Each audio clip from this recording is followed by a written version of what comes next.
君が現れてからどれほど経ったかな。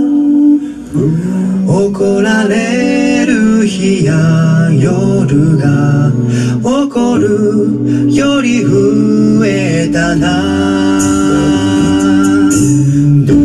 体の細胞たちが何度入れ替わっても割と覚えているよ、あの時の笑顔を。明日なんて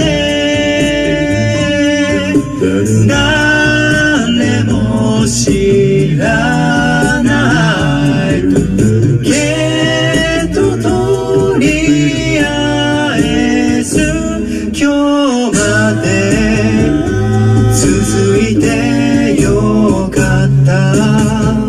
そしたら作ろう今夜珍して笑う。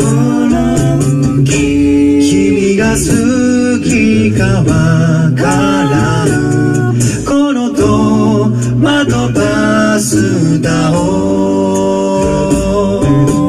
未来なんて